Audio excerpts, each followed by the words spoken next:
Now it gets a bit more dire, but if he just picks up the W here today, I think he's still on track to make it into the playoffs for the second time in his career.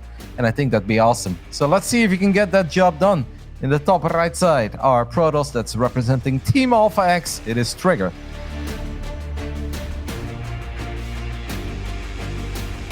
And in the bottom left-hand side, it is the red Terran player PureLegacy.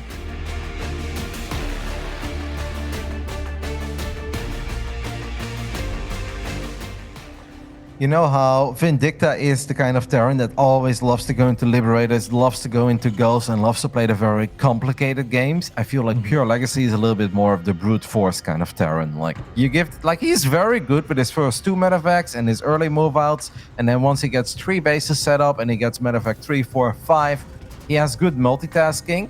But this man will stay on pure Marine Marauder for a long time. Like maybe some Vikings if he's going up against Colossus, but you almost never see this dude go up to 4 or 5 bases and get Ghost and Liberators with advanced ballistics.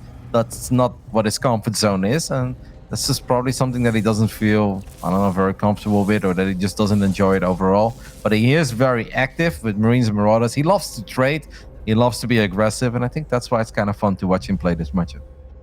Yeah, for sure. We have a little bit more of that type of Terran, I guess, historically on NA, like in the likes of Future as well, right? It seems like in EU, it never much picked up. In Korea early on, Terrans tended to be a little bit more like that, of that mindset. But over time, I think we've just seen things stabilize where most Terrans are willing to transition.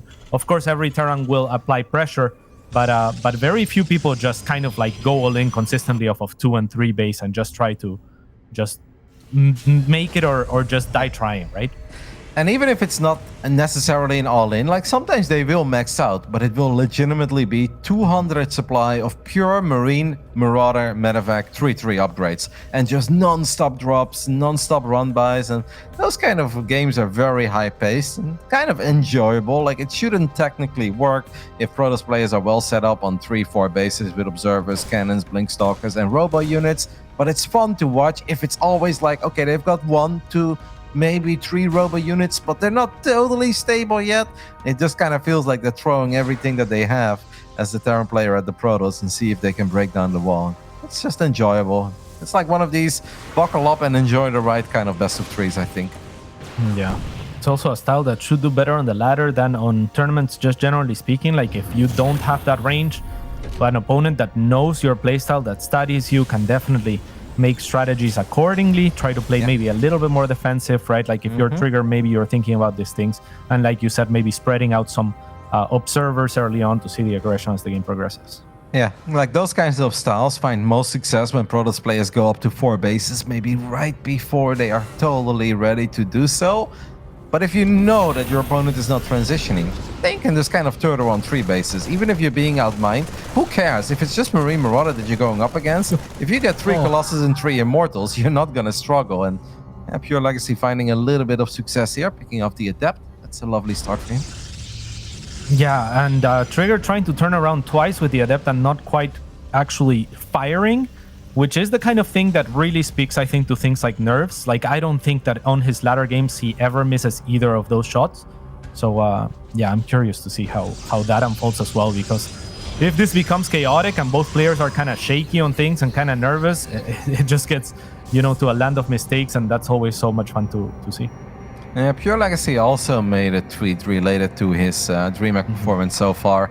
He said, "I'm playing bad, nerves and games are not going my way. Hopefully I don't hit the infamous 07. That is a tweet that he made, but he was laughing about it. But yeah, and Dawson, like I do believe it when he says that he's feeling the nerves, then obviously that can absolutely get the best of him too. So he's opening up with a Hellion drop. It's not a proxy starport, so this is not going to show up ultra early, but it obviously still has some potential, especially if the Stalkers go on an adventure towards the left when they shouldn't go. But with Blink almost done, this shouldn't be too bad for TriGGeR. It may actually be very good for TriGGeR. He gets a lot of shots off on the first heli, and I'd love to see him get the second heli, and now you go for the medevac for sure. He's got Blink. Wow, perfect defense. My goodness. It doesn't get better than that.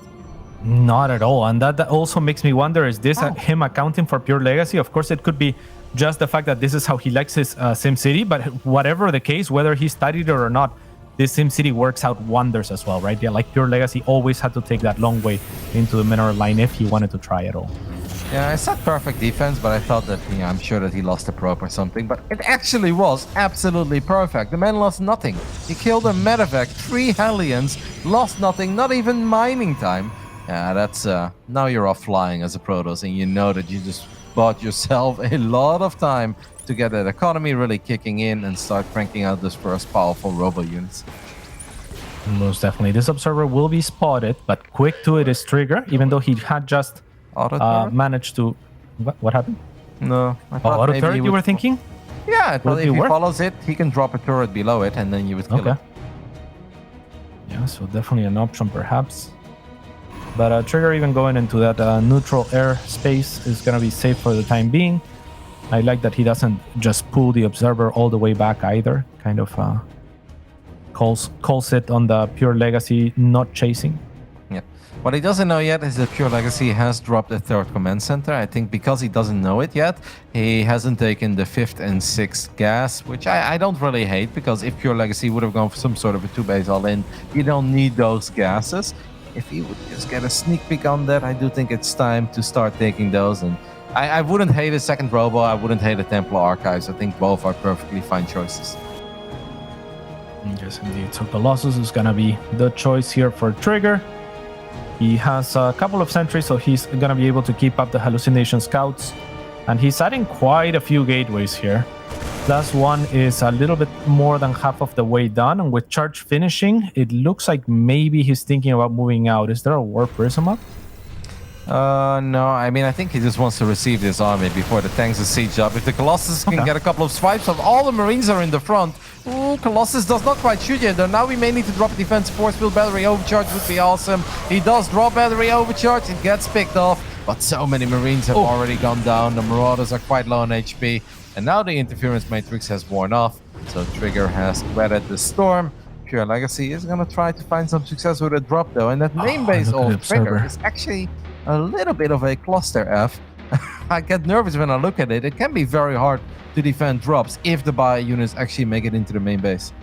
Yeah, and I like the idea from PureLegacy, but exactly what you were talking about in the early game or early on as well, TriGGeR has had observers kind of spotting for this aggression, anticipating that this is a strong option for PureLegacy. So, I mean, these 2 medevacs, they're spotted all the way through. 2 different observers, I've seen them. Yep, Stalkers are even going to try to chase it down. Why the hell not? One of these medevacs is very low on HP.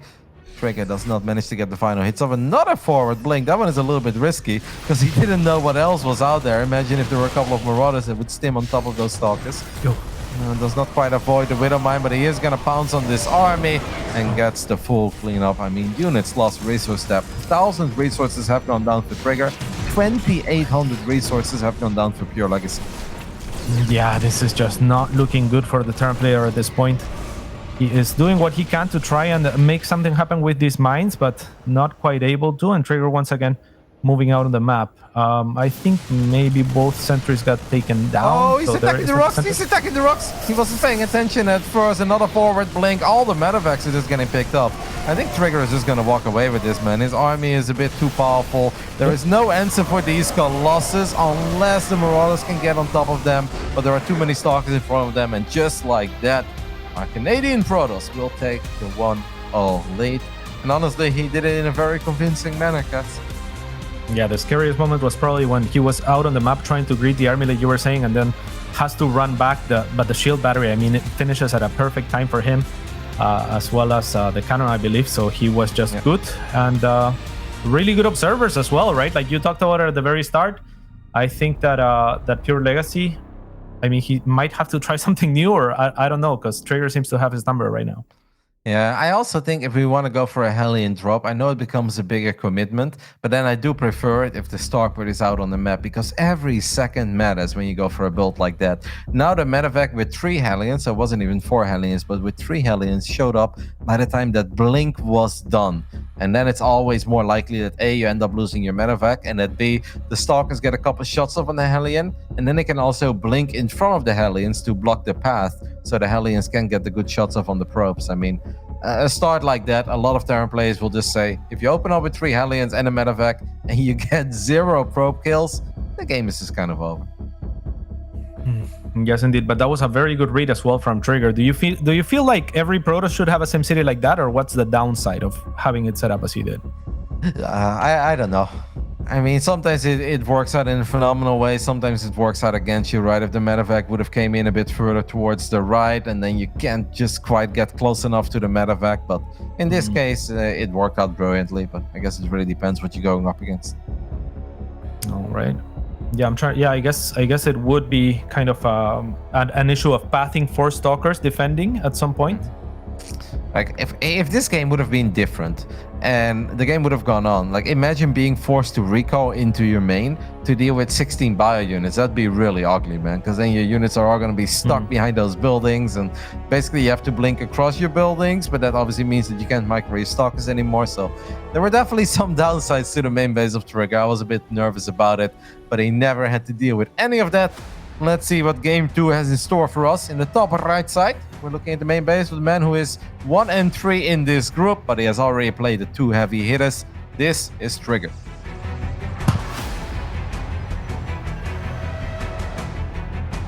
And the man whose mission is to not go 0 and 7, it is PureLegacy.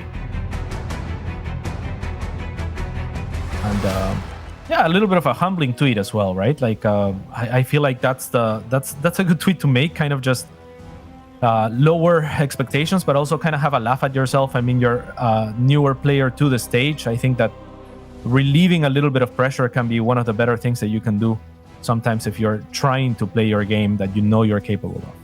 Yeah, I mean, it's an honest tweet because he actually said that he has been feeling nervous getting into his games, and this is something that we can't always get behind when we just sit back. We just want to watch some StarCraft 2 and be entertained, but you know, for these guys, the pressure can really get to him. There is $100 on the line for every single best of 3, and I can definitely tell you firsthand, it's not easy to win $100 in competitive StarCraft 2. So whenever you participate in the DreamHack Masters, it is kind of a unique opportunity to not just once win $100, but maybe 5 times. You know, you don't think you're gonna beat Australia or Scarlet, but everybody else, you're like, well, this is a pretty cool opportunity. And if it doesn't work out the first 2 or 3 times, then the nerves do start getting to you a bit, where you're like, oh, come on, man. Like, A, I'm not gonna win any money, and B, I don't want to be the guy that goes 0-7. Even though I don't think there is a single player on this planet that should ever be embarrassed about going 0-7 in these groups, whether it's NA or Europe, because everyone that makes it into the big leagues is just damn good. Yeah, for sure. This time around from TriGGeR, we have a little bit of a different wall. Looks like anti-Reaper more than anything. Do you like that one a little bit better? Or, like, is this one, can I copy this one in every game? Yeah, I don't think there are any Protoss players who would say that you're doing something wrong here, but I think it really comes down to personal preference. I'm personally very lazy with my SimCities. But I obviously don't play at the same level as these guys do. I think the downside of this build, if I look at it, is that if something does land in the bottom right side of your main, they've got very free access into your mineral line. But I can only assume that TriGGeR is going to build a pylon there. Yeah, I would think so as well. Because this pylon is generally otherwise, I guess, still around, but does the first pylon usually, I guess, cover your shield battery and the likes, or? The one in the natural or the one in the main? The one in the main. Yeah, you can build a battery on all the way on the right side, so it's going to be in the center of your mineral line, but then the battery would be in range to potentially heal up every single probe against the Reaper that could be shooting at it if you decide to send your first unit to the other side of the map. All right. You know what? It is actually worth pointing out that this game, TriGGeR decided to not open up a depth. This is not that common, and he hasn't really scouted a whole lot. That gives me the idea that maybe he just wants to be aggressive with 4-gate Blink Stalker, because almost every Protoss Pro will open up with an Adept just to get a scout off, be annoying, shoot an FCV a couple times, and see if he can pick up on the fact of there is a factory, or if it's going to be a 3-Rex build and whatnot. But he actually hasn't scouted at all. Yeah, there is gateway number 3, and he already has one, of course. So his idea, I guess, or his plan is to first defend and then offend. All right, let's see if he's able to defend. I think he could just finish this full wall off if he really wants to, if he thinks that the Hellions are gonna be a little bit of a threat at the front. PureLegacy behind this. That's the problem, though. He doesn't even know that there are Hellions out. Like, and now you can maybe say you can use hold position, but there is a grenade as well available. Are these Hellions going to sneak in? This is going to hurt. Obviously, this does mean that tank production is a bit delayed, but PureLegacy is going to find some success here with his Hellions. At least a lot more than he did in the previous game. Yeah, already 6 probes going down, make it 7. I mean, it looked like it was going to be a little bit more towards the end, but yeah, unfortunate for TriGGeR. Not even having to force the grenade, because even if the Reaper has to use a grenade, at least it's wasting the time in doing so, and you're definitely going to be a little bit more alert and a little bit better about just kiting backwards with your Stalkers. Yep. The one downside, though, of the opening of PureLegacy is, of course, that the factory was busy building Hellions, and if that factory is building Hellions, it's not building any tanks.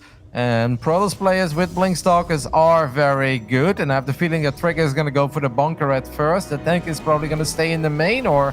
No, it is actually making its way towards the low ground, but that also means that all the juicy targets are on the low ground. Are we going for the bunker, or do we go for the tank? Or maybe we go for both. There goes the tank, and there goes the bunker, and this is an amazing start now for TriGGeR. Yeah, incredible. And PureLegacy not loading the other bunker right away that's next to this one. It seems like he's just going to have to forfeit this low ground, at least until the next tank comes along. Might as well just start lifting up that CC if that's going to be the case. But no, he's moving out with very few units. I think you got to wait for the tank here. Yeah, but it's going to be hard, man, because the moment that the tank exposes itself a little bit too much, the Stalkers will blink forward again. I'm very surprised that PureLegacy decided to drop the Mew on the low ground, because you know that your mining is going to be distorted. Another forward blink, another dead tank. The Raven falls too. And Cats, this could very well be it, man, because I think TriGGeR is never stopping with the Stalker regression. And since the tank count keeps getting reset, I have the feeling that this is all TriGGeR. Yeah, and he's doing just a great job identifying what his win condition is, right? Like, PureLegacy pulls all his SCVs. He says, fight me right now. And TriGGeR says, no, I'm just going to chill. I'm going to wait for my Warpins. I'm going to kill your SCVs on the retreat. Now the CC goes down, and PureLegacy will be forced out of this game. 2-0 TriGGeR, convincing.